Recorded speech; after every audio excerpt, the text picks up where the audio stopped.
আসসালামু আলাইকুম রহমতুল্লাহি ওয়া বারাকাতুহু। প্রিয় শিক্ষার্থীরা, কেমন আছো তোমরা সকলে? আজকে আমরা নতুন আরেকটি ক্লাস নিয়ে আসলাম তোমাদের সামনে। আজকে আমরা যে বিষয়টি নিয়ে পড়াশোনা করব সেটি হচ্ছে ফিকহ প্রথম পত্র। ফিকহ প্রথম পত্র এটার মানবন্টনটা খুবই সহজ। আর শুরু থেকে যেটা আমি বলে আসছিলাম, তোমাদের হচ্ছে 7টা প্রশ্ন থাকবে, 5টা প্রশ্ন শুধু অ্যান্সার করবা। 5টা প্রশ্ন হচ্ছে 20 মার্ক করে, তোমাদের 100 মার্ক। তো এটা যেমন সহজ তেমনি আবার কঠিনও বলা যায়। কারণ সহজ তার জন্য যার জন্য হচ্ছে যে কমন পাবে, যে পারবে তার জন্য সহজ হবে। 5টা কোয়েশ্চেন অ্যান্সার করবে শুধু। কিন্তু যারা পারবে না, ধরো একটা কোয়েশ্চেনের এটা অনেকগুলো পার্ট থাকে, যেহেতু একটা কোয়েশ্চেনে 20 মার্ক করে অনেকগুলো পার্ট দেওয়া থাকে, অধিকাংশ সময় 4টা পার্ট দেওয়া থাকে। তো পেপার কাটার সময় হচ্ছে প্রত্যেকটা পার্ট 5 করে হিসাব করা হয় আর কি। আবার অনেক সময় এমন নাও হতে পারে, 3টা অপশন থাকতে পারে। তো দেখা যায় কি অনেকে 2টা অপশন পারে বা 3টা অপশন পারে, একটা অপশন পারে না, যার কারণে ওই যে না পারা অংশটার কারণে পুরো প্রশ্নটা হচ্ছে স্কিপ করে যেতে হয়। এই জন্য হচ্ছে খুবই ক্রুশাল এটা। তাহলে আসলে আমরা শুরু করি। আমরা আজকে হচ্ছে 2টা প্রশ্ন পড়বো ইনশাআল্লাহ। 1 নম্বর যে প্রশ্নটা আমরা পড়বো সেটা হচ্ছে হজ সম্পর্কে। তো এই ব্যাপারে মোটামুটি নিশ্চিত থাকো যে হজ থেকে প্রশ্ন আসবেই, মাস্ট। হ্যাঁ, তোমাদের তো অধ্যায় আছে মাত্র কয়টা? 8টা আছে অধ্যায়, তার থেকে 7টা প্রশ্ন আসবে। এখন হজ থেকে প্রশ্ন আসলে অবশ্যই তোমাকে হজ কাকে বলে এই প্রশ্নটা আসে।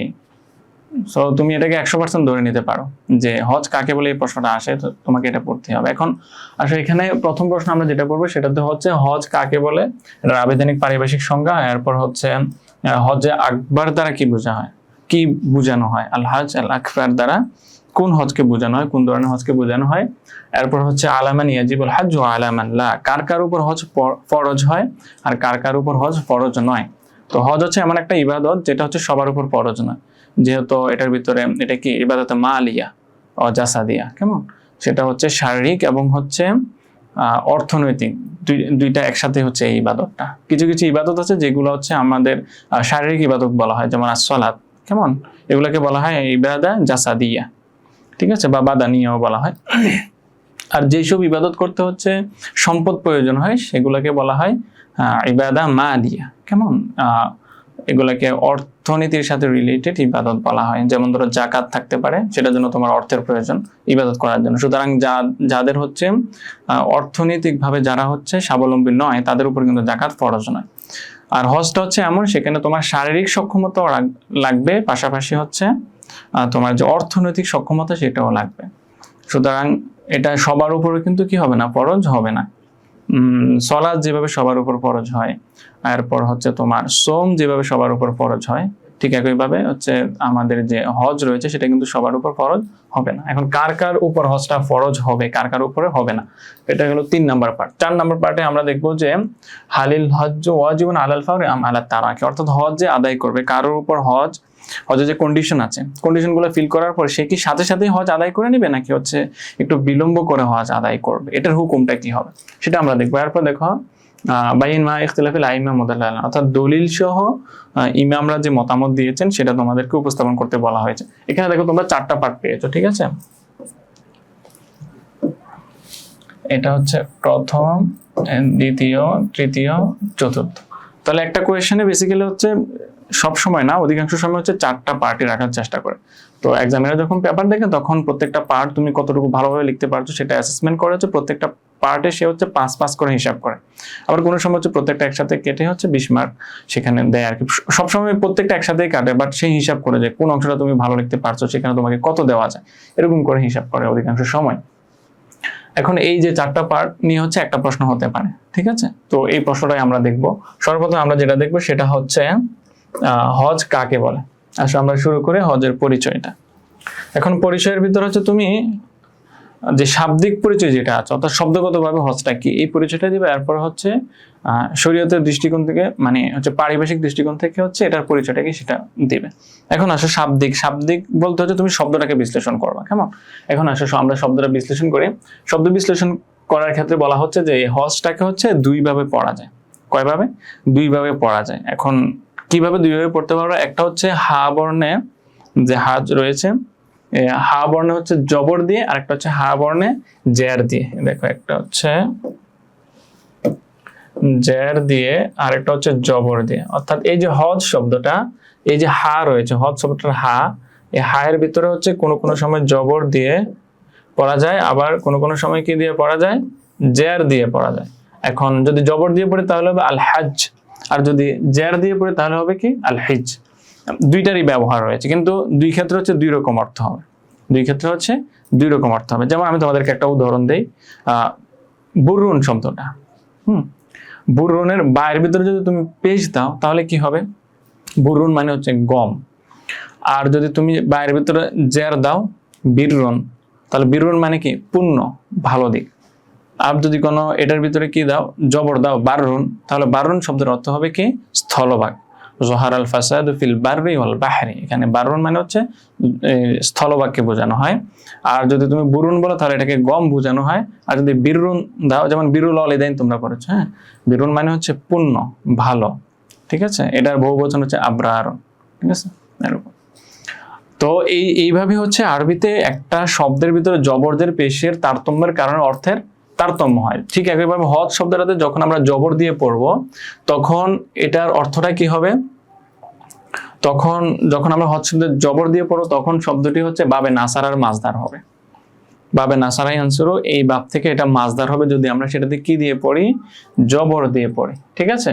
আচ্ছা, যেমন পবিত্র কোরআনে আমরা দেখতে পারি এটার উদাহরণ, যে পবিত্র কোরআনে আল্লাহ তাআলা বলেছেন আল হাজ্জু আশহুরুম মা'লুমাত, এখানে হাজ্জু হবে, এটা জার হবে না, আল হাজ্জু আশহুরুম মা'লুমাত, যে হজ হচ্ছে নির্দিষ্ট কিছু মাসের ভিতরে হয়ে থাকে। আল্লাহ রাব্বুল আলামিন, এটা পবিত্র কোরআনের আয়াত। তাহলে হচ্ছে এটা জবরযোগী হতে পারে, জবরযোগী হলে এটা কি হবে, বাবে নাসারাই আনসার মাজদার হবে। তোমাদেরকে আরেকটা কথা বলে, তোমরা হচ্ছে গড়পত্র মুখস্থ করবা না, এখান থেকে শুধু ইনফরমেশন গুলো মনে রাখবা।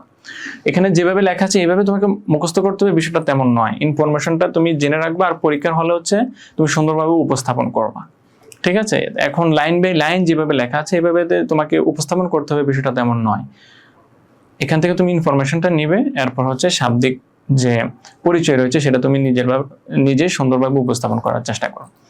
তাহলে প্রথমে আমরা দেখলাম যে জবর যুগে হলে সেটা হবে নাসারা আনসার মাজার, আর যদি জের যুগে হয়, এই দেখো হজ শব্দের জের হিজ্জল, জের যুগে হলে এটাও পবিত্র কোরআনে এই শব্দটারও ব্যবহার রয়েছে। যেমন পবিত্র কোরআনে সূরাতুল আলে ইমরান আল্লাহ রাব্বুল আলামিন বলছেন ওয়ালিল্লাহি আলান নাসি হিজ্জুল বাইতি মান ইসতাতা ইলাইহি সাবিলা। আমরা সকলেই পরিচিত, অধিকাংশ পরিচিত এই আয়াতটার সাথে। তো এইখানে কিন্তু হচ্ছে কি,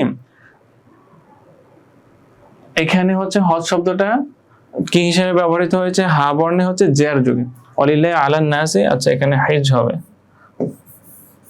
আসে না, হ্যাঁ, হিজ্জুল বাইতি, হ্যাঁ হিজ্জুল বাইতি,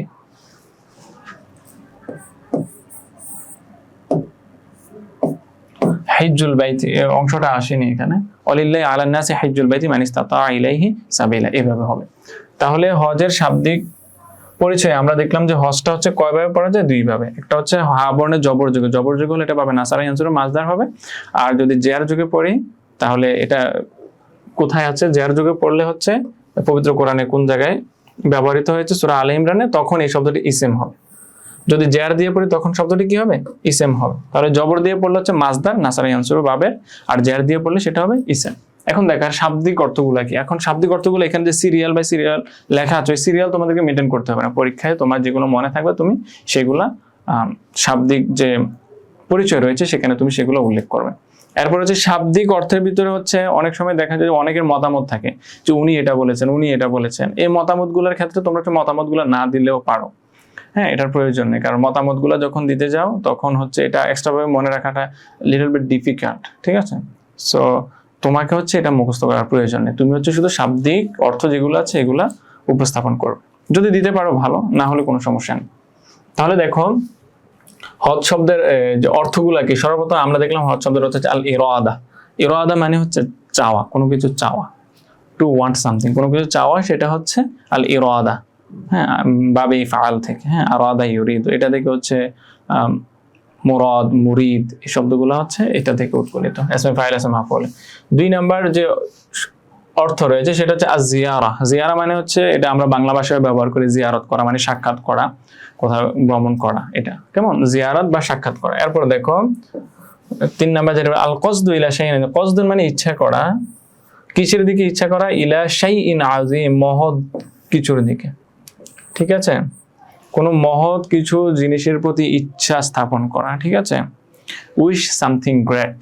কোনো ভালো কিছু ইচ্ছা করা, সেটা হচ্ছে কি হজের আবিধানিক দৃষ্টিকোণ থেকে হজের একটা অর্থ। তাহলে আমরা এখানে 3টা অর্থ দেখলাম। এর পরবর্তীতে দেখো আগের যেটা ছিল আমরা দেখেছি যে আল কসদু ইলা শাইইন আযীম, এটাকে একটু চেঞ্জ করে তুমি বলতে পারো কি আল কসদু লিন নুসুক।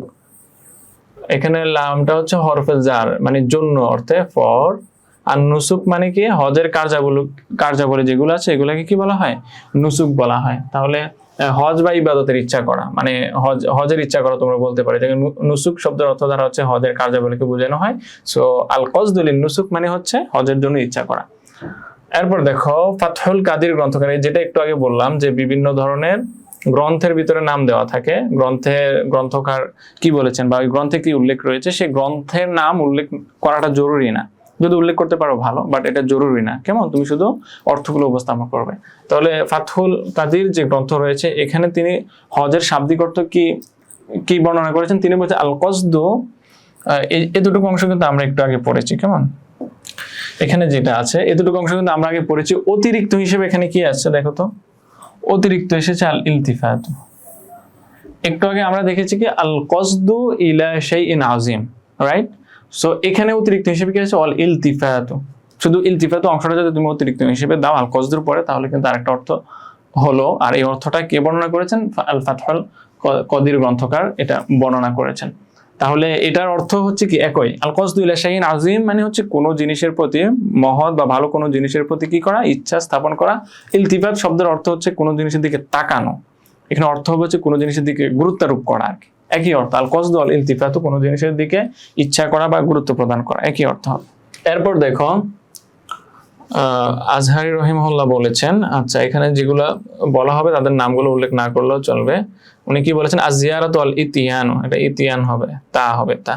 আজিয়ারাতু আল ইতিয়ানু মানে হচ্ছে জিয়ারত। একটু আগে আমরা দেখেছি একটা অর্থ হচ্ছে জিয়ারত, অর্থাৎ এখানে আরেকটা অর্থ হতে পারে যে আজিয়ারাতু আল ইতিয়ানু, অর্থাৎ জিয়ারত করা, সাক্ষাৎ করা বা আগমন করা। ইতিয়ান মানে হচ্ছে আসা।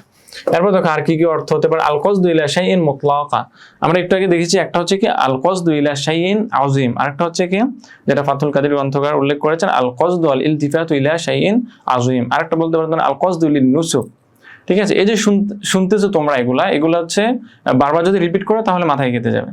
যে কোনো মুহূর্তে যদি তোমাকে বলো হজ শব্দের অর্থ কি, ইনফরমেশন গুলো তোমার মাথায় রাখ, শুধু পরীক্ষায় অ্যান্সার করবা এতটুকু চিন্তা না করে হচ্ছে নলেজ গেইন করার একটা পারপাস রাখো এখানে।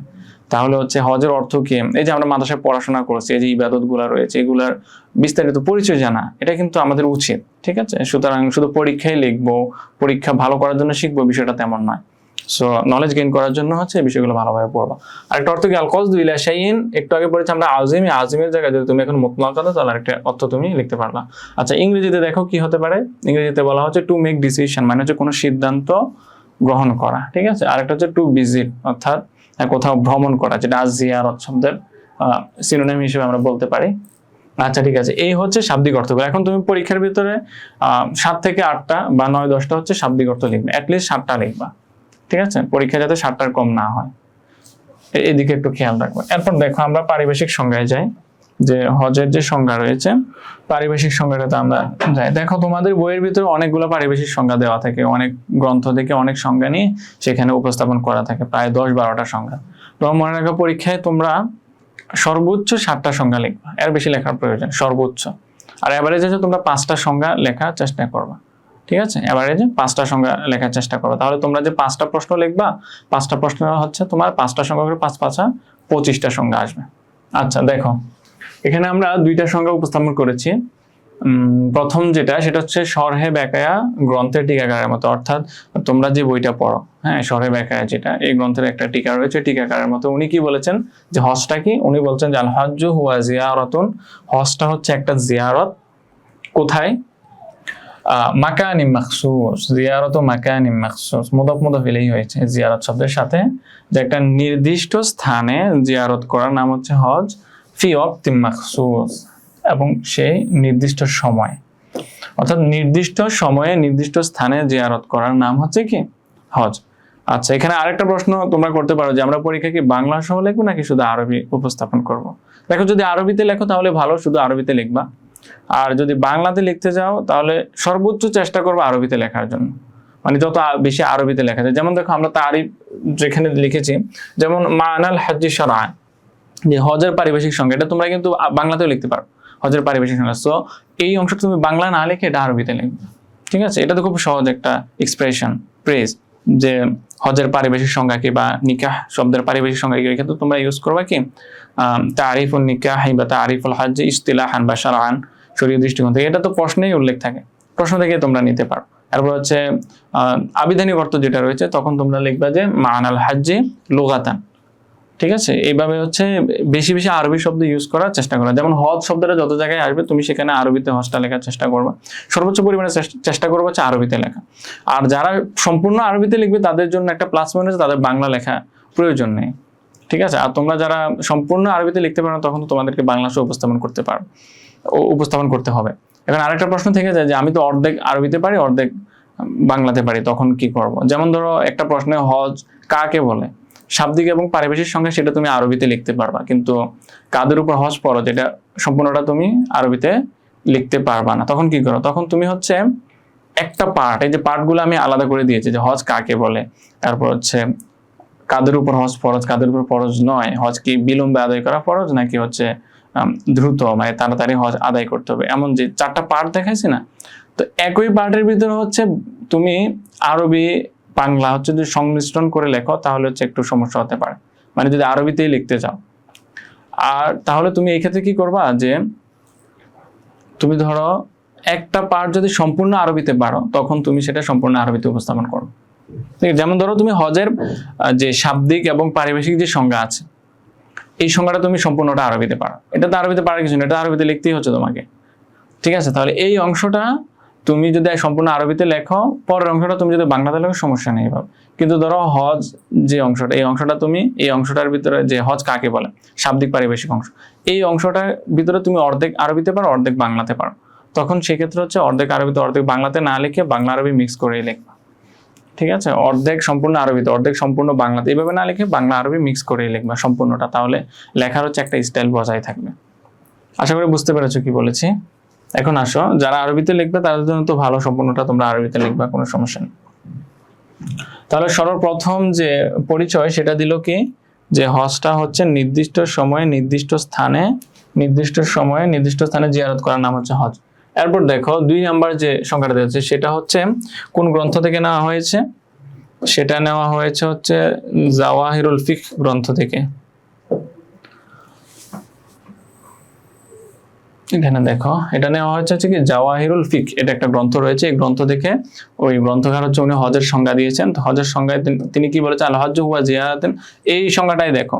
এখানে দুইটা একসাথে নিয়েছি যেহেতু দুইটার ভিতরে একটু সিমিলারিটি আছে, হ্যাঁ মিল আছে, শেষে শুধু একটু বাড়াতে হবে তোমাকে। যেমন আল হজ এখানে লিখেছে আল হজ্জু হুয়া জিয়ারাতু মাকানি মাকসুস ফি ওয়াক্তিন মাকসুস, এখানে বলো আল হজ্জু হুয়া জিয়ারাতু মাকানি মাকসুস ফি ওয়াক্তিন মাকসুস, অতিরিক্ত এসেছে শুধু এই অংশটা, বিতরিকিন মাকসুস মানে হচ্ছে নির্দিষ্ট নিয়মে, নির্দিষ্ট সময়ে নির্দিষ্ট স্থানে নির্দিষ্ট নিয়মে এই কথাটা এখানে ছিল না। বিতরিকিন মাকসুস এই কথাটা আগের সংজ্ঞায় ছিল না, এই সংজ্ঞায় তুমি অতিরিক্ত করে দিবে, অ্যাড করে দিবে আগের সংজ্ঞাটার সাথে, তাহলে খুবই সহজ হয়ে গেল তোমার জন্য। তুমি হয়তো চিন্তা করো যে এতগুলো সংজ্ঞা বা এতগুলো কিতাব থেকে আমি হচ্ছে কিভাবে সংজ্ঞাগুলো মুখস্থ করবো, তাহলে দেখো খুবই সহজ, এই একটা সংজ্ঞা মুখস্থ করেছো, এটার সাথে একটু অংশ যদি তুমি অ্যাড করে দাও তাহলে অন্য একটি সংজ্ঞা হয়ে গেল। এরপর দেখো 3 নাম্বার এবং 4 নাম্বার। 3 নাম্বার যে সংজ্ঞাটা সেটা আমরা নিয়েছি হচ্ছে আল ফিকহুল ইসলামী গ্রন্থ থেকে। এখন এটাতে বলা হচ্ছে কি, আল ফিকহুল ইসলামী গ্রন্থকার সেখানে বলা হচ্ছে যে আল হজ্জু হুয়া কসদুল কাবা, সেটা হচ্ছে কাবাকে কি করা, ইচ্ছা করা, মানে হচ্ছে কাবা ঘরের দিকে জিয়ারতের ইচ্ছা করা, কিসের জন্য, আদায় করার জন্য, কি আদায় করার জন্য, আফআলি মাখসুসা, এটা মাউসুফ সিফাত হয়েছে, যেহেতু এটা বহুবচন এই জন্য এটা মুয়ান্নাস নেওয়া হয়েছে। অর্থাৎ আমি বলেছিলাম যে মাউসুফ সিফাতের ভিতরে হচ্ছে দুইটাই একই থাকবে, একই মুযাক্কার হলে মুযাক্কার হবে, মুয়ান্নাস হলে মুয়ান্নাস হবে।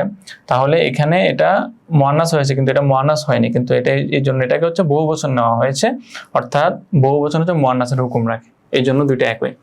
তাহলে আল হজ্জু হুয়া কসদুল কাবা, হজ হচ্ছে কাবাকে উদ্দেশ্য করা, মানে কাবা জিয়ারতের উদ্দেশ্য করা, কিসের জন্য, আদায় করার জন্য, টু পারফর্ম আদায় করার জন্য, কি আদায় করার জন্য, আফআলি মাখসুসা, ঠিক আছে, স্পেসিফিক ডেটস, কিছু সুনির্দিষ্ট কাজ, সেই কাজগুলা করার ইচ্ছা পোষণ করা, কেমন, এটা হচ্ছে আল ফিকহুল ইসলামী গ্রন্থকার বলেছেন। এখন দেখো আল্লামা ইবনে হুমাম তিনি কি সংজ্ঞা দিয়েছেন, 4 নম্বরে আসো। এই সংজ্ঞাটা কিন্তু আগের সংজ্ঞাটার সাথে মিল আছে, এই জন্য হচ্ছে এই দুইটা একসাথে নেওয়া হয়েছে। উনি বলেছেন কি কসদুল কাবা, কাবা শরীফকে ইচ্ছা করা, মানে কাবা শরীফের দিকে ভ্রমণকে ইচ্ছা করা। এখন উনি বলছেন দেখো কি ইচ্ছা করা, উনি বলছেন হুয়া কসদুন ইলাল বাইতি, ইলাল বাইত, বাইত দ্বারা হচ্ছে কাবাকে উদ্দেশ্য। হ্যাঁ, হুয়া কসদুন ইলাল বাইত, সেটা হচ্ছে ঘরের দিকে ইচ্ছা করা। কিসের জন্য? লি আদাই, এখানেও ছিল লি আদাই, সেখানে বলছে আফআলিন মাখসুস, সুনির্দিষ্ট কাজ। আর এখানে বলছে আর রুকনুন আযীম, একটি বড় রুকন আদায় করার জন্য। ঠিক আছে, ইসলামের যে 5টি রুকন রয়েছে বড় বড়, যেমন কি কি রয়েছে, যে কালিমা রয়েছে, সালাত, সোম, হজ, যাকাত, এগুলা থেকে হচ্ছে একটা বড় রুকন হচ্ছে কি হজ। এজন্য বলা হচ্ছে, উনি বলছেন যে হুয়া কসদুন ইলাল বাইতি লি আদাই আর রুকনুন আযীম। তাহলে এটার ভিতরে মিল রয়েছে, এই জন্য হচ্ছে দুইটা একসাথে নেওয়া হয়েছে। আর পরবর্তী যে সংখ্যাটা রয়েছে সেটা দেখো, পরবর্তী 5টা ছিল। ইমাম রাগিব ইস্পাহানি যে সংখ্যাটা, এই সংখ্যাটা হচ্ছে আগের, আমরা একটু আগে যে দুইটা সংখ্যা পড়েছি, এই দুইটা সংখ্যার সাথে খুবই মিল রয়েছে, সিমিলারিটিস রয়েছে, এই জন্য এটা নিয়েছে। দেখো খুবই ছোট ছোট সংখ্যা কিন্তু এগুলো। তো ইমাম রাগিব ইস্পাহানি রহিমাহুল্লাহ তিনি কি সংজ্ঞা দিয়েছেন?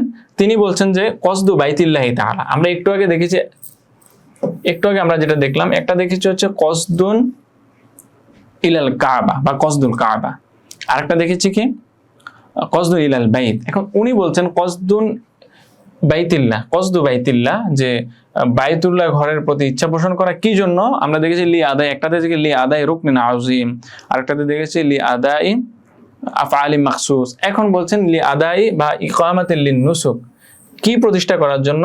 ইকামাতান, প্রতিষ্ঠা করার জন্য, লিন নুসুক, নুসুক শব্দের অর্থ বলে এসেছে শাব্দিক অর্থের ভিতরে, যে হজের কার্যাবলী, হজের কার্যাবলীকে প্রতিষ্ঠা করার জন্য বা সম্পূর্ণ করার জন্য বাইতুল্লাহি তাআলা, আল্লাহ তাআলার ঘর মানে হচ্ছে কাবাকে উদ্দেশ্য করা হচ্ছে, কাবা দিকে ইচ্ছা পোষণ করাকে, সেটাকে কি বলা হচ্ছে? হজ বলা হচ্ছে। খুবই ছোট ছোট কিন্তু এই সংজ্ঞাগুলো, তাহলে এগুলো মুখস্থ করো তোমরা। এই 5টা পরীক্ষা উপস্থাপন করবে সুন্দর করে ইনশাআল্লাহ। তারপর দেখো দ্বিতীয় যে অংশটা আছে, যে মাল মুরাদু বিল হজ্জিল আকবার, অর্থাৎ হজ্জে আকবর দ্বারা কি উদ্দেশ্য করা হচ্ছে। ঠিক আছে, হজ্জে আকবর দ্বারা কি উদ্দেশ্য করা হচ্ছে। হজ আকবর মানে হচ্ছে বড়, আর মানে বড় হজ। তাহলে বড় হজ বলতে কি বোঝানো হয়েছে এখানে? তাহলে কোরআন হাদিসের দৃষ্টিকোণ থেকে আমরা ইমামরাও অনেক মতামত দিয়েছেন যে হজ্জে আকবর মানে কি। এখন দেখো আমরা দেখব যে জমহুরের অভিমতটা কি হজ্জে আকবর দ্বারা। জমহুর মানে কি? পারিভাষিক সংজ্ঞা তোমরা শুধু বাংলায় লিখবা না, অ্যাটলিস্ট 2টা আরবিতে লেখার চেষ্টা করো, অ্যাটলিস্ট 2টা। ঠিক আছে, অ্যাটলিস্ট 2টা। দেখো এই যে প্রথম 2টা যে খুবই সহজ, তো প্রথম যে 2টা রয়েছে, 5টা দিলে আমার 5টাই অনেক মনে হলো, সহজ মনে হলো। তুমি দেখো প্রথম যে সরেব্যাখ্যা গ্রন্থের টিকাকার বলেছে আল হজ্জু হুয়া জিয়ারাতু মাকানি মাখসুস ফি ওয়াক্তিন মাখসুস। তুমি যদি বাংলায় লিখতে চাও তাহলে কি বলবা? নির্দিষ্ট সময়ে নির্দিষ্ট স্থান জিয়ারত করার নামই হচ্ছে হজ। তো এখানে সবগুলো তো বাংলা আরবি শব্দ, দেখো জিয়ারত, তাহলে হজ্জ, হজ বলো হুয়া, সেটা হচ্ছে কি জিয়ারাত, সেটা হচ্ছে জিয়ারত করা। এই যে নির্দিষ্ট সময় আরবিতে শিখো না, এটা মোরাক্কাবটা শিখো। নির্দিষ্ট সময় মানে কি, এরপর হচ্ছে নির্দিষ্ট স্থান মানে কি, 2টা শিখো। স্থান মানে মাকান, এরপর হচ্ছে সময় মানে হচ্ছে ওয়াক্ত। আমরা তো বলি না নামাজের ওয়াক্ত কখন, যে ওয়াক্ত, এগুলো তো আরবি শব্দ। আর মাখসুস মানে হচ্ছে নির্দিষ্ট। তাহলে তুমি বলো মাকানি মাখসুস ফি ওয়াক্তিন মাখসুস, এটা বললে হচ্ছে, এটাও তো একই। শেষে শুধু বি তরিক মাখসুস, তরিক মানে হচ্ছে পন্থা, কোন পন্থায় হজটা আদায় করবে, এটা বলা হচ্ছে। খুবই সহজ তো। তাহলে অ্যাটলিস্ট হচ্ছে 2টা আরবিতে দিও, কেমন? আর বাকিগুলা বাংলা দিও। শুধু বাংলাতে লিখবে না, শুধু বাংলাতে লিখবে না। ঠিক আছে, এটা হবে। তোমরা কত বছর পড়েছো? 2 বছর পড়াশোনা করছো না? সুতরাং হজ একবার প্রথম প্রশ্নটাই তো, এটাই যদি কোনো তোমরা লিখতে না পারো, 2টা সংজ্ঞা না দিতে পারো আরবিতে, তাহলে হলো মাত্র 5টা প্রশ্নের অ্যান্সার করবা সেখান থেকে। এখন দেখো জমহুরের অভিমতটা দেখো, যেটা বলছে আল মুরাদু বিল হজ্জিল আকবার, হজ্জে আকবার বলতে কি বোঝানো হচ্ছে। তো জমহুর মানে কি? জমহুর মানে কি বলবো, যে ইমাম আবু হানিফা একজন আছে, ইমাম শাফি রয়েছে, মানে জমহুর মানে কি, এটা একজনের নাম নাকি? জমহুর মানে কি? আচ্ছা দেখো, জমহুর বলছিলাম, জমহুর কাকে বলে সেটা বলার জন্য। জমহুর মানে হচ্ছে অধিকাংশ, কেমন? জমহুর মানে অধিকাংশ বোঝায়, মানে অধিকাংশ আলেম ওলামারা কি মতামত দিয়েছেন। তাহলে জমহুর অধিকাংশ আলেম ওলামারা মতামত দিয়েছেন এইটা, যে জমহুর ফকিগণের মতে। এখন লাইন বাই লাইন তো তোমার মুখস্থ করার প্রয়োজন নেই, ঠিক আছে? তোমাকে এখান থেকে কি করতে হবে? You need to just take the information. তোমার শুধু ইনফরমেশনটা নেওয়া এখান থেকে গুরুত্বপূর্ণ। ইনফরমেশনটা দাও। ইনফরমেশনটা কি? জমহুরদের অভিমত ইনফরমেশনটা কি? সেটা হচ্ছে যে জিলহজ মাসের যে 9 তারিখ রয়েছে, জিলহজ মাসের 9 তারিখ অর্থাৎ আরাফায় অবস্থানের দিন, ওই দিনটা যদি শুক্রবার হয়, দুইটা কন্ডিশন বলেছেন। জিলহজ মাসের 9 তারিখ আরাফার দিন, ওই দিনটা যদি কি হয়, শুক্রবার হয়, শুক্রবার হলে সেই হজটাকে কি বলা হবে, হজ্জুল আকবার বলা হয়। এটা হচ্ছে জমহুর অভিমত। অর্থাৎ হজ তো প্রত্যেক বছর হজ হচ্ছে, যে বছর হজের সময় 9 তারিখ মানে হচ্ছে আরাফার দিন, 9 তারিখ হচ্ছে আরাফে অবস্থান করা হয়, ওই দিনটা যদি শুক্রবার হয় তখন সেটাকে হজ্জুল আকবার বলা হবে। কারণটা কি, ওনারা বলছেন যে কারণ হচ্ছে বিদায় হজের সময় ইয়াউমা আরাফা যেটা মানে 9 তারিখ যে দিনটা, ওই দিনটা ছিল শুক্রবার। হ্যাঁ, আর ওই দিনটাকেই হচ্ছে আল্লাহ তাআলা কি বলেছেন, হজ্জে আকবার বলে অভিহিত করেছেন। যেমন আল্লাহ তাআলা বলেছেন পবিত্র কোরআনে, এটা আসেনি এখানে নাকি, আচ্ছা পবিত্র কোরআনে যে আয়াতটা রয়েছে সূরাতুত তওবার ভিতরে, আয়াতের ভিতরে ওই কথাটা আল্লাহ তাআলা বলেছেন। এখন দেখো ইমাম শাফিঈ কি অভিমত দিয়েছেন যে ওনার মতে হজ্জে আকবার কোনটা, ইমাম শাফিঈ অভিমত দিয়েছে। আচ্ছা এখানে হচ্ছে খুব সংক্ষিপ্তভাবে উপস্থাপন করা, ঠিক আছে, তোমাদের তো লেকচার শিট প্রোভাইড করা হবে, ওইখানে হচ্ছে বিস্তারিতভাবে লেখা আছে, তুমি শুধু লেকচার শিটটাই হচ্ছে মুখস্থ করতে পারো, ঠিক আছে। এটা ক্লাস শেষে হচ্ছে তোমাদের ওয়েবসাইটে দিয়ে দেওয়া হবে, সেখান থেকে তুমি পিক করতে পারো। এখন তো ইমাম শাফিঈ বলেছেন যে হজ্জে আকবার দ্বারা হচ্ছে হজ্জে ইফরাদকে বোঝানো হয়। ইফরাদ মানে কি, হজটা 3 প্রকার বলা হয়, হজ্জে ইফরাদ, হজ্জে তামাত্তু, হজ্জে কিরান। তো হজ্জে ইফরাদ যেটা, সেটাকে হচ্ছে হজ্জে আকবর বলে নামকরণ করা হয়েছে বা হজ্জে আকবর বলা হয়। এটা হচ্ছে কার মত, ইমাম শাফিঈর মত। এখন আসো ইমাম আহমদ ইবনে হাম্বল, উনি কি বলছেন, উনি বলছেন যে হজ্জে ইফরাদ না হজ্জে তামাত্তু যেটা, সেটা হচ্ছে হজ্জে আকবর। তাহলে ইমাম আহমদ ইবনে হাম্বল বলছেন যে হজ্জে তামাত্তুটা হচ্ছে হজ্জে আকবর, আর ইমাম শাফিঈ বলছেন যে হজ্জে ইফরাদ যেটা সেটা হচ্ছে হজ্জে আকবর। আর জমহুরগণ বলছে যে না, কোনো হজের মাসে যদি আরাফার দিনটা কি বার হয়, শুক্রবার হয়, সেটা হচ্ছে হজ্জে আকবর। এখন আসো আর কি অভিমত রয়েছে। এখন কতিপয় হানাফি আছে, কতিপয় হানাফি মানে হচ্ছে হানাফি মাযহাবের অনুসারীদের মধ্যে যারা হচ্ছে ফিকহি মাসালা দিতেন এবং যারা হচ্ছে ওই পর্যায়ের ছিলেন, কতিপয় হানাফি তারা বলছেন কি হজ্জে আকবর দ্বারা হচ্ছে কেরান বোঝানো হচ্ছে, হজ্জে কেরান। তাহলে হজ যে 3 প্রকার, 3 প্রকারের মধ্যে হচ্ছে 3 জন আলেমে হচ্ছে এটা দিয়েছেন। আমি জানি এটা আমার বলা ঠিক হবে কিনা, তোমরা অধিকাংশ সময় দেখবে যে ইমাম শাফিঈ যেটা বলেছেন বা ইমাম আবু হানিফা যেটা বলেছেন সেটার বিপরীত মাসালাটাই হচ্ছে ইমাম শাফিঈ দেন অধিকাংশ সময়, ঠিক আছে। আমার এক ফুফাতো ভাই, উনি কওমি মাদ্রাসায় পড়তেন, উনি মজা করে বলতেন আর কি আমাকে, যে ওদের মাসালা দেখে ওনার নাকি মনে হতো যে ওনারা ঝগড়া করে বা মারামারি করে হচ্ছে কি কিতাব লিখেছেন, এই জন্য হচ্ছে একজন আরেকজনের বিপরীত অধিকাংশ সময়। কিন্তু কিছু কিছু ক্ষেত্র রয়েছে যেখানে উভয়ের জন্য হচ্ছে একই মতামত দিয়েছে।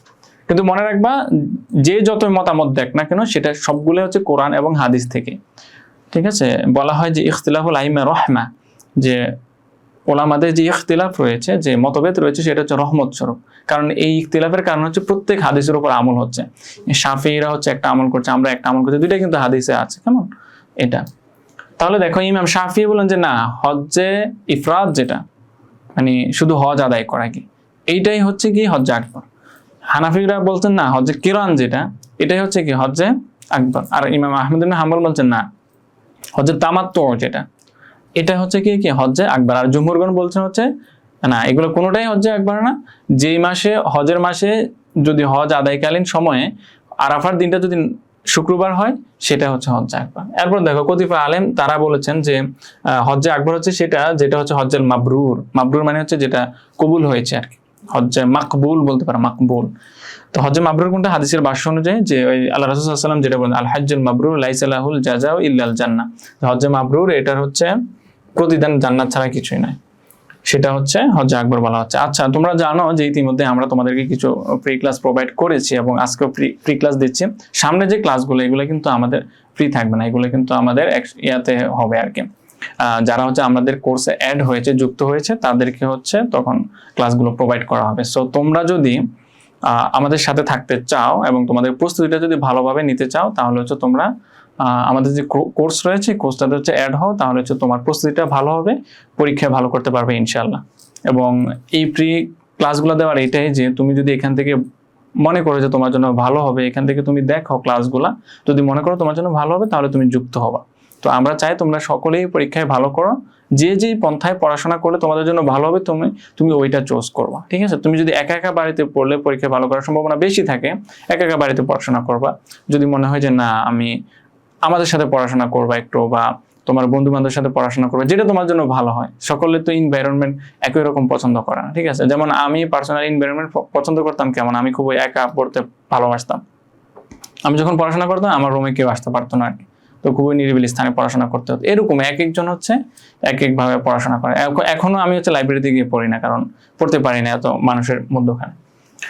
আচ্ছা, আর এটাতে কোর্সে অ্যাড হতে হতে তোমরা হোয়াটসঅ্যাপে নাম্বারে যোগাযোগ করলেই হবে। এরপরে আসো ওই অংশটা শেষ হলো যে হজ্জেল আকবার দ্বারা কি বোঝানো হয়। এখন আমরা যেটা পড়ব সেটা হচ্ছে আলামান ইয়াজিবুল হজ ও আলামান লা, কাদের উপর হজ ফরজ, কাদের উপর হজ ফরজ না। এখন দেখো যাদের উপর হজ ফরজ না এটা বললেই তুমি এখানে মানে হজ ফরজ, কাদের উপর হজ ফরজ নয়, কাদের উপর, সবটা একসাথে আলোচনা করবো। আমি খুব সংক্ষিপ্তভাবে আলোচনা করবো। এক নাম্বার দেখো, এক নাম্বার হচ্ছে মুসলিম হতে হবে লোকটিকে, ইসলাম তথা মুসলিম হও, এখানে দেওয়া আছে এটা ইসলাম তথা মুসলিম হও। এখন কেউ যদি মুসলিম না হয় তার উপর হজ ফরজ হবে না, ঠিক আছে। মুসলিম ইমান না আনলে তো তার আমলের কোনো কথাই আসে না। এই জন্য হচ্ছে যারা মুসলিম না তাদের উপর হজ ফরজ হবে না। এখানে হচ্ছে কি ইয়াটা দলিলটা দেওয়া আছে। দুই নাম্বার দেখো, সময় খুব সংক্ষিপ্ত, এই জন্য আমাকে খুব দ্রুত মুভ করতে হচ্ছে। আচ্ছা, দুই নাম্বারে দেখো, দুই নাম্বার হচ্ছে এই ব্যক্তিকে স্বাধীন হতে হবে। স্বাধীন মানে হচ্ছে এই লোক যাতে গোলাম না হয়, কারো গোলাম না হয়। হ্যাঁ, কারো গোলাম হলে হচ্ছে ওই লোকের পক্ষে হজ আদায় করা, মানে হজ আদায় করা তার উপর ফরজ হবে না। আচ্ছা, কারণ দাসীদের প্রতি হজ ফরজ হয় না, কারণ তার ইস্তিতা থাকে না, তার নিজস্ব ইচ্ছা থাকে না, তার মালিক তাকে যেটা বলে সে সেটা করতে বাধ্য। এই জন্য আল্লাহ তাআলা পবিত্র কোরআনে বলছেন একটা কথা যে আবদান মামলুকান লা ইয়াকদিরু আলা শাই, যে এমন মামলুক লোক, এমন দাস লোক যে নিজের প্রতি কোনো কিছু সক্ষমতা রাখে না। এটা হচ্ছে দ্বিতীয় প্রকার। তৃতীয় প্রকার হচ্ছে মোকাল্লাফে বিশ্বরা, তথা মোকাল্লাফ বিশ্বরা মানে হচ্ছে মানে শরিয়া আর কি, শরীয়ত দ্বারা মোকাল্লাফ হওয়া, মানে শরীয়ত যার উপরে কি হয়েছে বাস্তবায়িত হয়েছে। এখন শরীয়ত কাদের উপর বাস্তবায়িত হয় না, যেমন কেউ যদি বালেগ না হয়, হ্যাঁ, কারো বয়স যদি কোনো কি বালেগ পর্যায়ে না যায় তার উপর তো শরীয়ত কার্যকর হবে না। কেউ যদি মাজনুন হয়, পাগল হয়, তার উপর তো শরীয়ত কার্যকর হবে না। এরকম আবার অনেক সময় মানুষ ঘুমায়, এই ঘুমন্ত ব্যক্তি কিন্তু মোকাল্লাফ বিশ্বরায় নয়। এরকম ব্যক্তির জন্য হচ্ছে কি হজ ফরজ হবে না। এই জন্য আল্লাহ রাসূল সাল্লাল্লাহু আলাইহি ওয়াসাল্লাম হাদিস দলিল হিসেবে বলা হচ্ছে রুফিয়াল কলাম আন সালাত, যে তিন শ্রেণীর মানুষের উপর থেকে হচ্ছে কি রুফিয়াল কলাম, কলম উঠিয়ে নেওয়া হচ্ছে, অর্থাৎ তাদের যে আমলনামাগুলো আছে এগুলো লেখা বন্ধ রয়েছে। তার মধ্যে এক শ্রেণী হচ্ছে আনিস সবিয়া হাত্তা ইয়াবলুগা, শিশুদের থেকে যারা কোন পর্যন্ত, হাত্তা ইয়াবলুগা, সে বালেগ হওয়া পর্যন্ত। চতুর্থ প্রকারের মানুষ দেখো আসিহা তথা সুস্থ হওয়া, কেউ যদি সুস্থ না হয়, ইবাদত করার মানে এই যে হজে যাবে, যাওয়া আসা, হ্যাঁ, এই ক্ষেত্রে তার যদি অসুস্থতা থাকে, পরিপূর্ণ সুস্থ না হয়, তাহলে তার উপর হজ ফরজ হবে না। এরপর দেখো সে যদি কি না হয়, দৃষ্টি শক্তি সম্পন্ন হয়, সে যদি চোখে দেখতে না পারে অর্থাৎ অন্ধ লোক, তার উপরে হজ ফরজ নয়, ঠিক আছে। এই যে এখানে বলা হচ্ছে লাইসা আলাল আমা হারাজ, এটা পবিত্র কোরআনের আয়াত, যে যারা হচ্ছে অন্ধ আমা তাদের কোনো কি নেই, তাদের প্রতি কোনো বাধ্যবাধকতা নেই। আচ্ছা, এরপরে দেখো না পাথেয় থাকা, আজহাদ মানে হচ্ছে পাথেয় থাকা। পাথেয় মানে হচ্ছে তুমি যে হজে যাবে, হজ করে আবার ফিরে আসবে, এই যাওয়া আসার মধ্যখানে তোমার যে খরচ রয়েছে, এই খরচ ব্যয়ভার বহন করার জন্য যে সম্পদ প্রয়োজন, এই সম্পদের মালিক হও। এরপর দেখো আমন তরিক মানে হচ্ছে রাস্তাটা নিরাপদ হওয়া।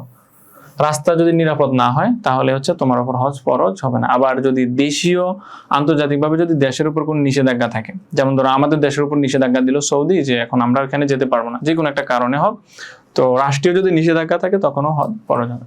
এরপর দেখো মহিলার সাথে স্বামী বা মাহরাম পুরুষ থাকে, অর্থাৎ মহিলা যদি হজ করতে চায় তখন তার সাথে অবশ্যই একজন মাহরাম পুরুষ থাকতে হবে, যাদের সাথে বিবাহ করা হারাম, অথবা স্বামী থাকতে হবে।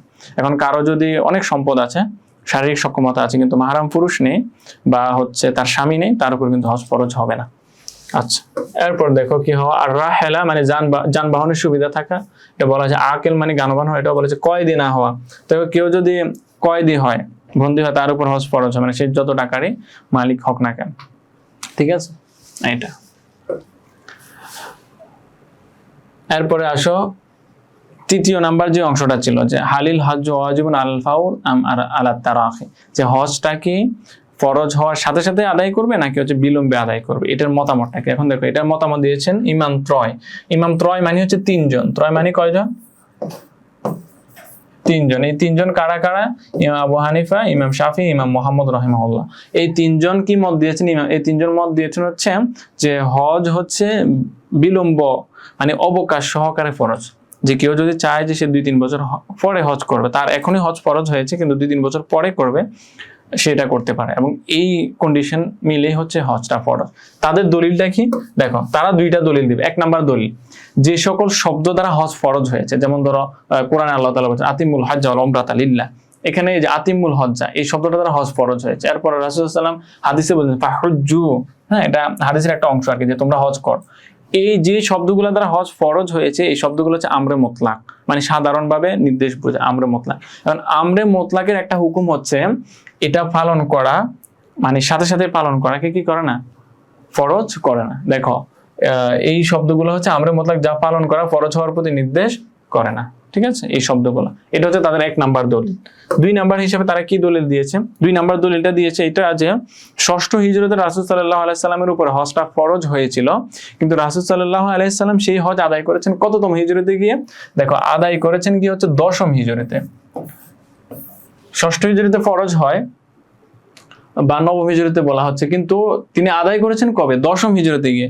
সুতরাং তিনি কিন্তু বিলম্ব করে ফরজটা আদায় করেছেন, এই জন্য হচ্ছে এটা হচ্ছে বিলম্ব করে আদায় করা যাবে। কিন্তু দেখো অন্যদের অভিমত কি, ইমাম মালিক আর ইমাম আহমদ আর ইমাম আবু ইউসুফ, এই তিনজনে কি অভিমত দিয়েছেন, তারা বলছেন যে না, হজটা হচ্ছে যখন ফরজ হবে সাথে সাথে আদায় করে ফেলতে হবে। তাদের দলিল কি, তারাও দুইটা দলিল দিয়েছেন। দেখো এক নাম্বার দলিল তারা দিয়েছেন, রাসূল সাল্লাল্লাহু আলাইহি সাল্লাম বলেছেন যে মান আরাদাল হাজ্জা ফালিয়ুআজ্জিল, মান আরাদাল হাজ্জা ফালিয়ুআজ্জিল, যে ব্যক্তি হজটা পালন করতে চায়, মান আরাদাল Hadza, those who want to perform hajj, যে ব্যক্তি হজ পালন করতে যায় চায় সে ব্যক্তি কি করে, ফালিয়ুআজ্জিল, ঠিক আছে, তাহলে he should do it quickly, সে এটা খুব দ্রুত আদায় করা প্রয়োজন, ঠিক আছে, উইথাউট এনি ডিলে, কোনরূপ হচ্ছে দেরি করা ছাড়া। এখন এই যে হাদিস, এই হাদিসে রাসূল সাল্লাল্লাহু আলাইহি ওয়াসাল্লাম কিন্তু এখানে আমরে সিগা ব্যবহার করেছেন।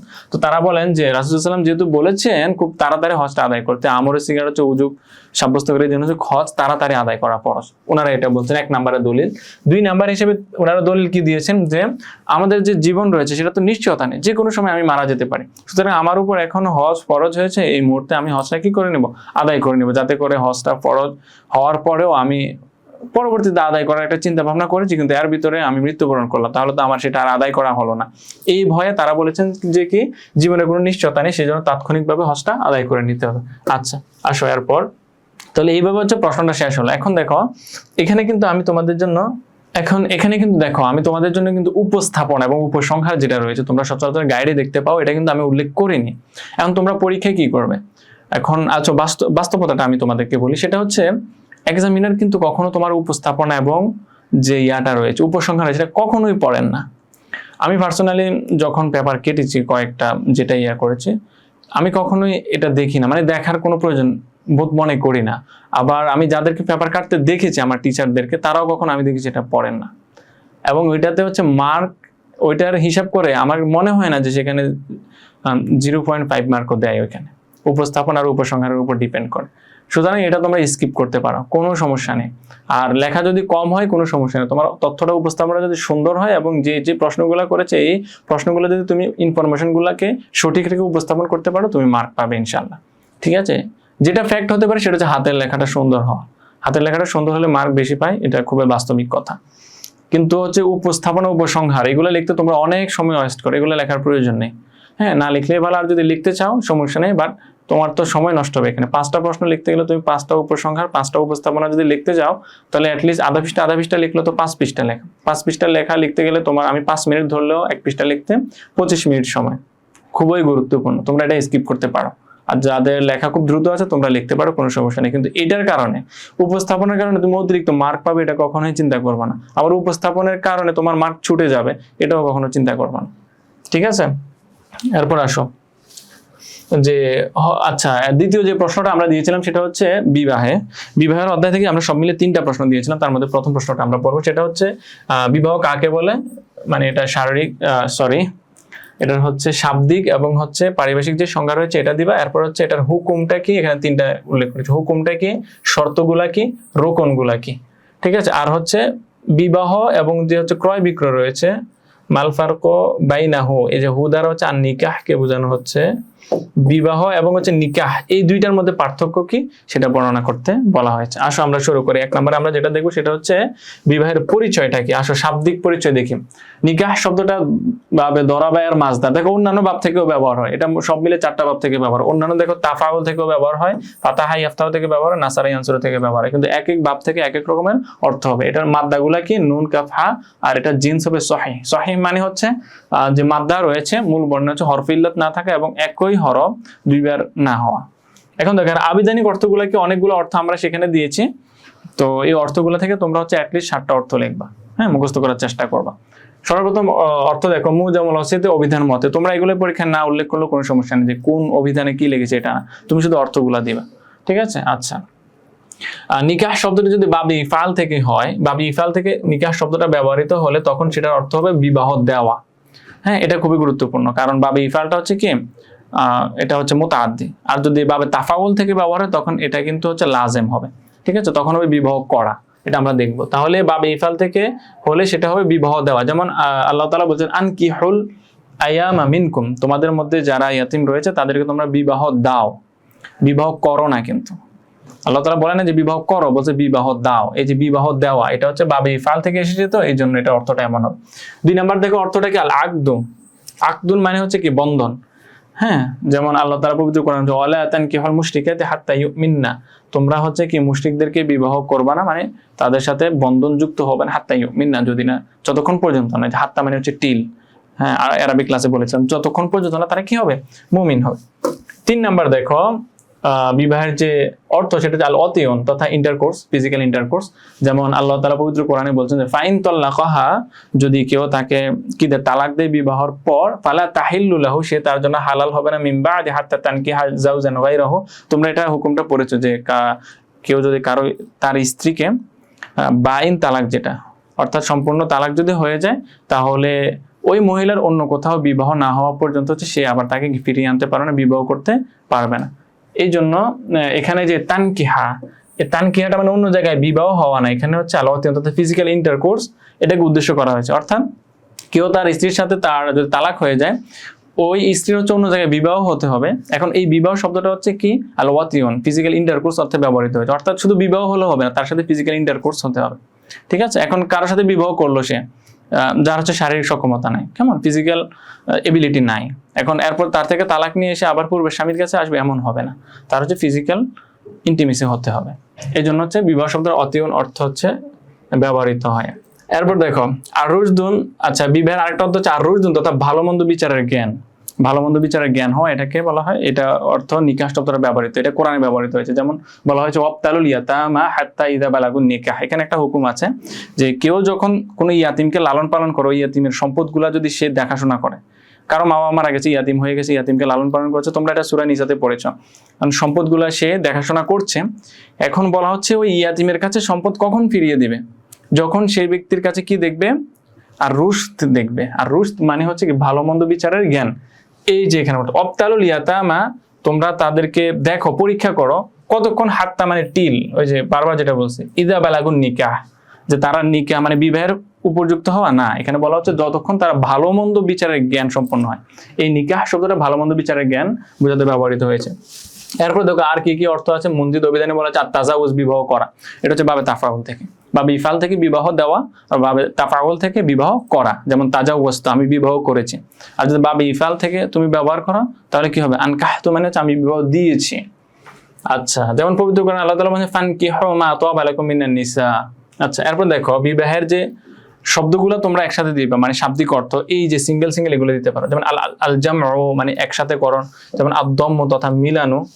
আর কি কি হতে পারে, যেমন আল মাহর, বিবাহ শব্দটা মহর অর্থ ব্যবহৃত হয়। তারপর আল জিমাউন, এটা আমরা বলেছি ফিজিক্যাল ইন্টারকোর্স। আর আল হিলমুন তথা স্বপ্নদোষ হওয়া, এটা বলেছি, বলি নাই এটা। তাহলে এই হচ্ছে একসাথে যেগুলো আছে এগুলো তোমরা মুখস্থ করে নেবে। এরপর আসো এটা যে সংজ্ঞা। এরপর দেখো তাহলে এই সংজ্ঞা কি বলছে, নিকাহ শব্দের যে পারিভাষিক সংজ্ঞা, সরে ব্যাখ্যায় গ্রন্থকার উনি বলেছেন যে নিকাহ হচ্ছে কি ওয়া আকদুন, এটা হচ্ছে এমন একটা সম্পর্ক, এই সম্পর্কটা কেন করা হয়েছে, মাউদুউন যেটা গঠিত হয়েছে কি জন্য, লিমিলকিল মুতআ, মুতআর মালিক হওয়ার জন্য, মুতআ এর মালিক হওয়ার জন্য। মুতআ মানে হচ্ছে ভোগ, আর কি ভোগের মালিক হওয়ার জন্য। বিবাহ করার পর কি তুমি কি একবার একটা মানুষের মালিক হয়ে যাও? না, এখানে তুমি কতটুকু অংশর তুমি মালিক হও বা কতটুকু তুমি হচ্ছে এখানে কি পাও, বিবাহ করার মাধ্যমে অধিকার পাও, সেটা বলতে হচ্ছে আকদুন মাউদুন। এটা হচ্ছে এমন একটা বন্ধন, এই বন্ধনের ফলে তুমি মিলকে মোতা পাও। মিলকে মোতা মানে হচ্ছে ভোগের অধিকার পাও। আই মানে হচ্ছে ব্যাখ্যা করছে, মানে এই মিলকেল মোতাকে ব্যাখ্যা করছে যে ইস্তিমতাউর রাজুল মিনাল মারআ, অর্থাৎ ইস্তিমতাউর রাজুল পুরুষের ভোগ করা, মিনাল মারআ মহিলার পক্ষ থেকে, অর্থাৎ মহিলার পক্ষ থেকে পুরুষ তাকে হচ্ছে হালাল পন্থায় উপভোগ করা, যেটাকে মিলকে মোতা বলা হচ্ছে, এটার জন্য যে বন্ধন দেওয়া হচ্ছে সেটাকে নিকাহ বলা হচ্ছে। তোমরা দেখে নিও এখান থেকে। এরপর দেখো ফিকুল ইসলামীতে কি বলা হচ্ছে, আর নিকাহ হুয়া আকদুত তাজউইজ, যে বিবাহটা হচ্ছে কি নিকাহ মানে হচ্ছে বিবাহ বন্ধনে আবদ্ধ হওয়া, এটাকে নিকাহ বলা হচ্ছে। আর নিকাহ হুয়া আকদুন, সেটা হচ্ছে বন্ধন, তাজউইজ মানে হচ্ছে বিবাহ, বিবাহের বন্ধনকে। আর কাওয়াইদুল ফিক গ্রন্থের ভিতরে বলা হচ্ছে হুয়া আকদুন, সেটা হচ্ছে এমন একটা বন্ধন মাউদুন আগের মতোই, যেটা গঠিত হয়েছে লিমিলকিল মোতা। প্রথম যে সংজ্ঞাটা দিয়েছে এই সংজ্ঞাটার অর্ধেক।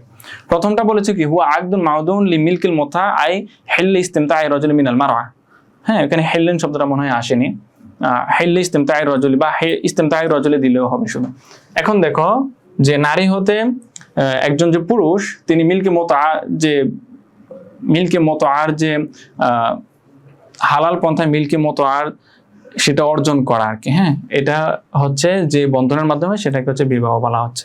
আচ্ছা, তো আশা করি তোমরা এগুলো বুঝতে পারছো উইথাউট এনি এক্সপ্লেনেশন।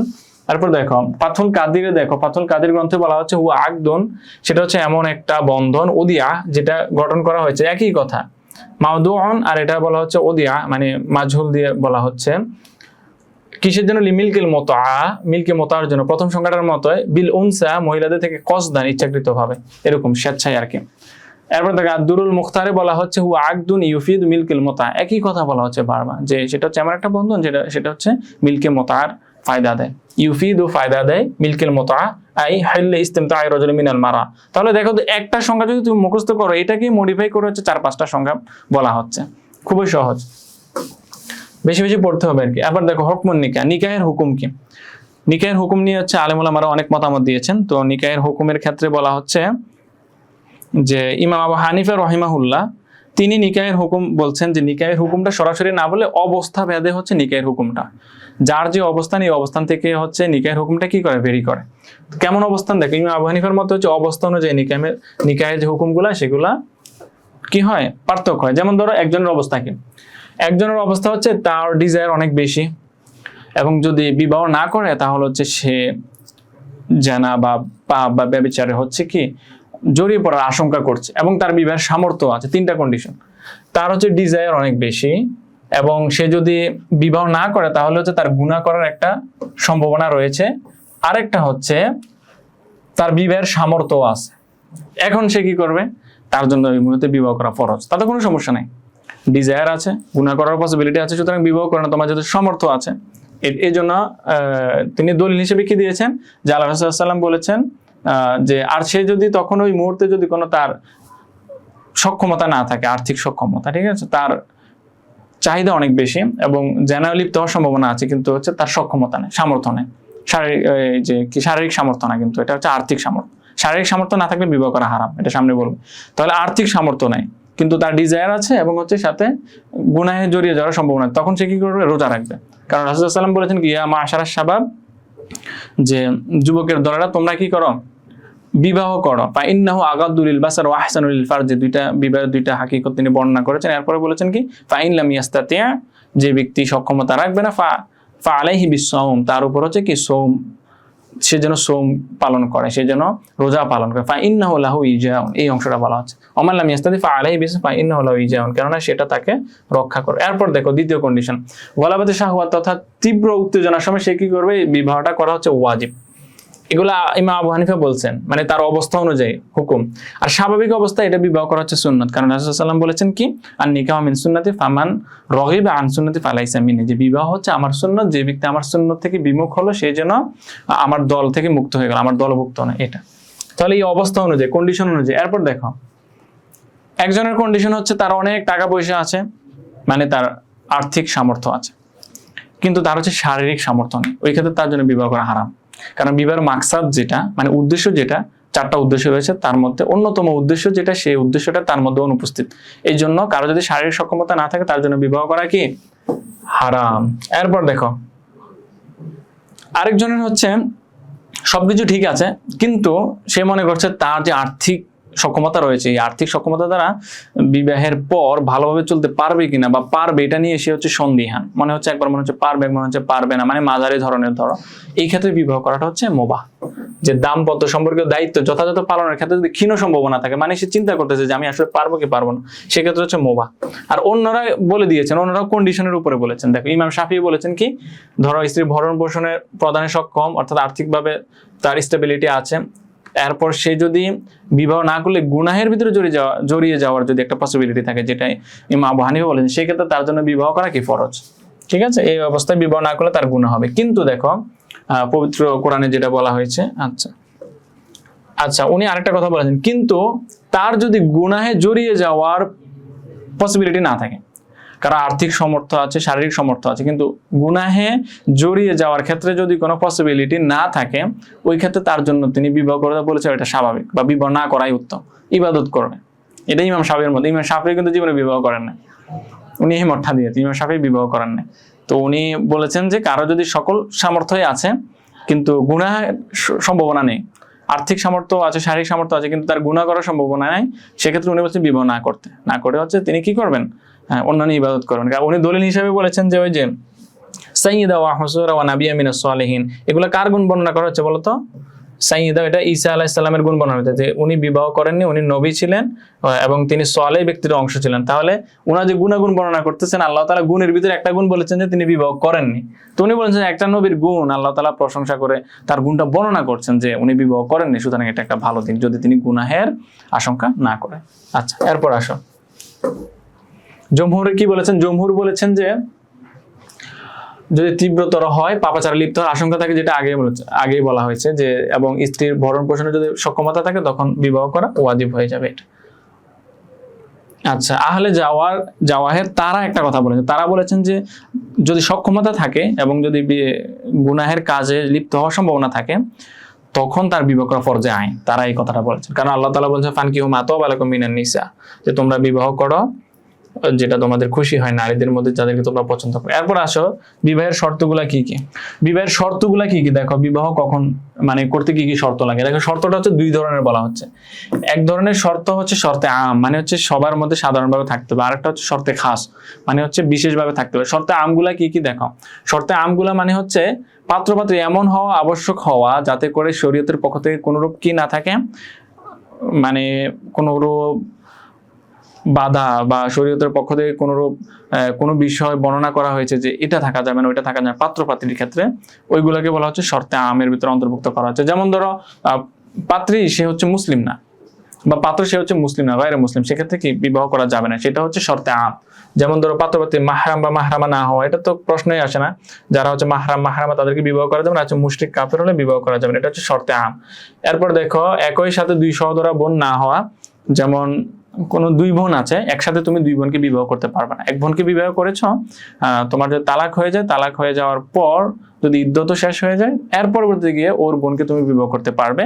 বাট একই সাথে যদি কোনো দুইজন বোন থাকে, দুইজন বোনকে হচ্ছে একসাথে বিবাহ করতে পারবে না। এরপর দেখো কি হওয়া, আকেল বা জ্ঞান সম্পন্ন হওয়া, বালেগ হওয়া। যদি বালেগ না হয়, জ্ঞান সম্পন্ন না হয়, এগুলো হচ্ছে বিবাহের শর্তের ভিতরে পড়ে, তাহলে বিবাহ করা যাবে না। এরপর দেখো শর্তে খাস মানে হচ্ছে বিশেষ শর্ত। বিশেষ শর্তের ভিতরে কি কি থাকে, এখানে 4-5টা বিষয় থাকবে। একটা শর্তে খাসটা আবার 4 ভাবে বিভক্ত করেছে। এক নাম্বার হচ্ছে সেটা হচ্ছে সাক্ষী থাকা, সাক্ষীদের উপস্থিত থাকা, এটা হচ্ছে শর্তে খাস। সাক্ষী কয়জন হবে এটা নিয়ে মতামত রয়েছে। তো সাক্ষী হচ্ছে অবশ্যই 2জন পুরুষ সাক্ষী থাকতে হবে। ইমাম আবু হানিফা বলেছেন যে কি 2জন পুরুষ সাক্ষী থাকতে হবে, আর ইমাম শাফি ওনারা বলেছেন যে অন্য একটা বর্ণনা দিয়েছেন যে একজন পুরুষ আর হচ্ছে 2জন মহিলা থাকলে হবে, কারণ 2জন মহিলা একজন পুরুষের সমান। তোমরা হচ্ছে ফারাইজ পড়তে গেলে দেখবা যে 2জন মহিলা মিলে যে অংশ পায় সেটা একজন পুরুষ পায়, মানে ভাই পায়, এরকম। তো ওনারা এই ক্ষেত্রে বলেছেন, বা আল্লাহ তাআলা সরাসরি বলেছেন যে সেখানে যদি পুরুষটা না থাকে তাহলে একজন পুরুষ 2জন মহিলা, কিন্তু শুধু মহিলাদের সাক্ষী কিন্তু গ্রহণীয় নয়, এটা মনে রাখবা। এক সাক্ষী অবশ্যই 2জন পুরুষ হবে। যদি 2জন পুরুষ না হয় তাহলে একজন পুরুষ আর আরেকজন পুরুষের বদলিতে 2জন মহিলা। একটা কন্ডিশন হচ্ছে 2জন পুরুষ এনাফ। আরেকটা কন্ডিশন হচ্ছে একজন পুরুষ দুইজন মহিলা, মহিলা দুইজন লাগতে হবে, দুইজন মহিলা একজন পুরুষের সমান। তাহলে দুইজন সাক্ষীর ক্ষেত্রে বলছি, দুইজন মহিলা হচ্ছে একজন পুরুষ, তাহলে এই তিনজন মিলে হচ্ছে সাক্ষী হবে। যদি তুমি বলো যে না একজন পুরুষের বিপরীতে যেহেতু দুইজন মহিলা, তাহলে দুইজন পুরুষ যারা সাক্ষী হয়ে যাচ্ছে, তাহলে দুইজন পুরুষের বিপরীতে আমি 4 জন মহিলা দিয়ে সাক্ষী দিলাম, তুমি 100 জন মহিলা দিয়ে সাক্ষী দিলে সাক্ষী হবে না। অর্থাৎ সাক্ষীর ক্ষেত্রে শুধু মহিলারা সাক্ষী দিলে সাক্ষ্য হবে না। কেন হবে না সেটা বলবো না আমি এখন। আচ্ছা, ইমাম শাফিঈ বলেন যে সাক্ষী অবশ্যই দুইজন পুরুষই হতে হবে, ঠিক আছে, মহিলা হলে হবে না। আর ইমাম আবু হানিফা বলেছেন যে দুইজন পুরুষ অথবা একজন পুরুষ দুইজন মহিলা। এরপর দেখো মহান আল্লাহ তাআলা মানে যে সাক্ষীর কথাগুলো বলা হচ্ছে, এটা না লিখলেও হবে। এখন দেখো তাহলে 1 নাম্বার হচ্ছে সাক্ষী, সাক্ষ্যতা ঠিক থাকা। এরপর দেখো জ্ঞানবান হওয়া, প্রাপ্তবয়স্ক হওয়া, স্বাধীন হওয়া, একই সাথে একে অপরের কথা শ্রবণ করা, অর্থাৎ এই যে ইজাব কবুলের যে বিষয়টা এক্ষেত্রে হচ্ছে কথাগুলো ভালোভাবে শ্রবণ করা, এটা বলা হচ্ছে। এখন দেখো এটা গেল সাক্ষীর বিষয়। সাক্ষীদের কোয়ালিটি বর্ণনা করা হচ্ছে এই 5টা, এই 5টা কিন্তু এই 5টা হচ্ছে সাক্ষীদের কোয়ালিটি। সাক্ষীরা হচ্ছে বিবাহের কথাগুলো শ্রবণ করে। এখন আসলে 2 নাম্বার গুণ কি, যে অলিগণ যারা থাকবেন, অলি বিবাহের অলি, তারা হচ্ছে আকেল হতে হবে, এটা কফ হবে, আকেল মানে জ্ঞান সম্পন্ন হওয়া, বালেগ প্রাপ্তবয়স্ক হতে হবে, তাদেরকে মুসলিম হতে হবে। এরপর দেখো এটা খুবই গুরুত্বপূর্ণ, বিবাহের শর্তে খাসের ভিতরে সম্মতিক্রমে, উভয়ের সম্মতিক্রমে ইজাব কবুল হবে। কারো যদি সম্মতি না থাকে বিবাহ কিন্তু হবে না। আচ্ছা, এরপর হচ্ছে ইজাব এবং কবুল একই অনুষ্ঠানে হতে হবে, ইজাব এবং কবুল একই অনুষ্ঠানে হতে হবে। কেউ ধরো বললো যে এখন, এর পরবর্তীতে গিয়ে সে বলে ফেললো, ইজাব এখন দেওয়া হলো, পরবর্তীতে কবুল করলো, তাহলে কিন্তু এটা হবে না। একই অনুষ্ঠানে ইজাব কবুল একসাথে হতে হবে। হ্যাঁ, কেউ প্রস্তাব দিয়েছে, তারা রাজি হচ্ছে, তুমি তো বলতে পারো এটা তো একই সময় হচ্ছে না, না, বিবাহ যখন হচ্ছে তখন কিন্তু একসাথে আগে প্রস্তাব দিতে হয়, আবার প্রস্তাব দিয়ে এরপরে গ্রহণ করতে হয়। এরপরে আসো বিবাহের রোকন কি। বিবাহের রোকন হচ্ছে 2টা, যেমন সরে ব্যাখ্যা গ্রন্থ তোমরা পড়েছো, আর নিকাহ ইয়া নাকিদু বিল ইজাব ওয়াল কবুল, অর্থাৎ ইজাব এবং কবুলের মাধ্যমে হচ্ছে বিবাহ কি হয়, সংগঠিত হয়। তোমরা রোকনের সংজ্ঞা পাবে, গাইডের ভিতরে অনেক বিস্তারিত লেখা আছে, এগুলো লেখার প্রয়োজন নেই, তোমরা সরাসরি এভাবে লিখবে যে বিবাহের রোকন কয়টা, 2টা, কি কি। একটা হচ্ছে ইজাব। ইজাব মানে কি, ইজাব হচ্ছে যে কোনো একটা পক্ষ থেকে আগে হচ্ছে প্রস্তাব দেওয়া, সেটাকে ইজাব বলা হচ্ছে। আর দ্বিতীয় পক্ষ হচ্ছে প্রস্তাবটা কবুল করবে, এটাই হচ্ছে ইজাব এবং কবুল। এই যে বিবাহের রোকন হচ্ছে এই 2টা। দেখো ইজাব, বন্ধনের জন্য নারী পুরুষের মধ্যে সর্বপ্রথম যার উক্তি আগে উচ্চারিত, মানে যে আগে গিয়ে প্রস্তাব দেয়, সেটা হচ্ছে ইজাব। তাহলে you can consider this as propose, আর second one can be considered as acceptance, ঠিক আছে, গৃহীত। একটা হচ্ছে কি করা, প্রপোজ করা, আর হচ্ছে গ্রহণ করা, সেটা হচ্ছে কবুল করা। এই 2টা হচ্ছে রোকন। এরপর দেখো আল ফারকু বাইনাল বাইয়ে ওয়ান নিকাহ, নিকাহ বিবাহ এবং হচ্ছে ক্রয় বিক্রয়, 2টার মধ্যে পার্থক্য কি। বিবাহ এবং ক্রয় বিক্রয়ের মধ্যে পার্থক্যগুলা তোমরাই বলো তো, পার্থক্যগুলা কি, বিবাহ করলে কি কি হয় আর ক্রয় বিক্রয় করলে কি কি হয়, পার্থক্যগুলো কেমন। সর্বপ্রথম যে শব্দগত পার্থক্য, এগুলো তোমরা দেখবা যে শব্দগত আমরা পড়েছি যে নিকাহ শব্দটা কি, কোন ভাব থেকে ব্যবহৃত, এটা জিন্স কি। ঠিক একইভাবে তোমরা বাই শব্দটাও দেখে নিবা যে এটার ভিতরে কোন কোন, মানে এটার শব্দগত ভাবে এটা কেমন আছে। আবিধানিক ভাবে তোমরা দেখবে, আমরা নিকাহের অর্থগুলো দেখেছি, আর বাইয়ের অর্থগুলো কি তোমরা দেখবে। বাই শব্দটা 2 অর্থে ব্যবহৃত হয়, মানে কিনা এবং বেচা 2 অর্থে ব্যবহৃত হয়। আর নিকাহ শব্দটা মুশতারাক বলা হচ্ছে, মুশতারাক মানে হচ্ছে যেটার অনেকগুলো অর্থ থাকে, হ্যাঁ, সবগুলো হওয়ার সম্ভাবনা থাকে। আর বায়ন শব্দটা শুধু খরিদ এবং বিক্রি, 2টা অর্থের ভিতরে সীমাবদ্ধ। পারিভাষিক সংজ্ঞা আমরা তো দেখলাম নিকাহের সংজ্ঞাগুলো, এবার তোমরা বাইয়ের সংজ্ঞাগুলো দেখবা, যে কাউকে কোনো বস্তুর বিনিময়ে কাউকে মালিক বানিয়ে দেওয়া, এটা হচ্ছে বাইয়ের সংজ্ঞা। বিবাহের ক্ষেত্রে তুমি কিন্তু একজন যখন বিবাহ করো, কেউ কিন্তু কারো মালিক হয়ে যায় না। হ্যাঁ, তুমি যদি বিবাহ করো, তাহলে তোমার ওয়াইফ, তার কিন্তু তুমি সম্পূর্ণ মালিক হয়ে যাবে না। তোমাদের মধ্যে কিন্তু বিচ্ছিন্ন হওয়ার একটা পসিবিলিটি আছে, মানে হচ্ছে হতে পারে, ঠিক আছে, একটা মানে এটা হওয়ার যে প্রসেস, এই প্রসেস কিন্তু আছে। কিন্তু যদি ক্রয় বিক্রয় করে, এটার ভিতরে কি কোনো বিচ্ছিন্ন হওয়া এরকম কোনো বিষয় আছে, বিষয় নেই।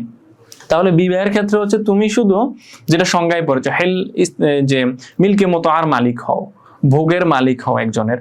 কিন্তু বাই যেটা রয়েছে ক্রয় বিক্রয়ের ক্ষেত্রে তুমি সম্পূর্ণ বিষয়ের মালিক হয়ে যাও। ধরো 10 টাকাতে তুমি কোনো কিছু কিনেছো, এটা তুমি সম্পূর্ণ মালিক, তুমি যা ইচ্ছে তুমি সেটা দিয়ে তাই করতে পারো।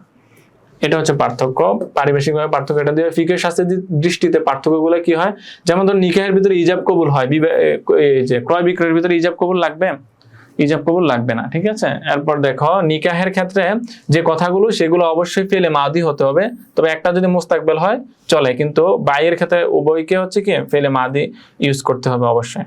আর বিবাহের ক্ষেত্রে হচ্ছে একই ব্যক্তি প্রস্তাবকারী এবং গ্রহণকারী হতে পারে, একই ব্যক্তি ইজাব এবং কবুলকারী কি হতে পারে, কিন্তু বাই ক্রয় বিক্রয়ের ক্ষেত্রে একই ব্যক্তি তো কে কার থেকে কিনবে। আর বিবাহের ক্ষেত্রে হচ্ছে কেমন প্রস্তাবকারী হতে পারে, ধরো তোমার কোনো আহালিয়া ঘরের কাউকে অন্য তোমার বন্ধু, তাহলে তার পক্ষ থেকে তুমি প্রস্তাব দিয়ে তুমি তাকে বিবাহ দিলে, প্রস্তাবকারী এবং হচ্ছে গ্রহণকারী একইজন হতে পারে। আর ক্রয় বিক্রয়ের ক্ষেত্রে এটা হতে পারে না, একজনে কিভাবে নিজে ক্রয় বিক্রয় হবে না। এরপর দেখো বিবাহে ভোগের অধিকার, এটা খুবই গুরুত্বপূর্ণ, ভোগের অধিকার প্রতিষ্ঠিত হয়, কিন্তু বাইয়ের ক্ষেত্রে মালিকানায় প্রতিষ্ঠিত হয়েছে, যেটা এতক্ষণ বললাম। বাই করলে হচ্ছে মানে ক্রয় বিক্রয় ক্ষেত্রে তুমি মালিক হয়ে যাবে, আর এখানে তুমি মালিক হবা না, তুমি শুধু ভোগের অধিকারী হবা। এরপর দেখো বিবাহের ক্ষেত্রে কুফুর একটা বিষয় আছে, কুফু মিলানো, আর বাইয়ের ক্ষেত্রে সেই কুফু মিলানোটা হয় না। বিবাহে কমপক্ষে দুজন সাক্ষী থাকতে হয়, কিন্তু ক্রয় বিক্রয়ের ক্ষেত্রে সাক্ষীর প্রয়োজন নেই। বিবাহের ক্ষেত্রে স্বামী স্ত্রী অনুপস্থিত থাকলেও হবে, সমস্যা নেই, তারা যদি অনুপস্থিত থাকে, কিন্তু যে শর্তগুলো আছে শর্তগুলো কন্ডিশনগুলো ফিল হলে বিবাহ হবে। কিন্তু বাইয়ের ক্ষেত্রে হচ্ছে তোমার কেউ যদি অনুপস্থিত থাকে সেটা হবে না, এখানে উপস্থিত থাকাটা হচ্ছে শর্ত। এরপর দেখো বিবাহে একটা খুতবা দিতে হয়, রাইট, কিন্তু বাইরের ভিতরে কি খুতবা আছে, ক্রয় বিক্রয় খুতবা আছে, এগুলো তোমরা একবার পড়লে পরীক্ষায় লিখতে পারবে, ইনফরমেশন গুলো মনে রাখবা।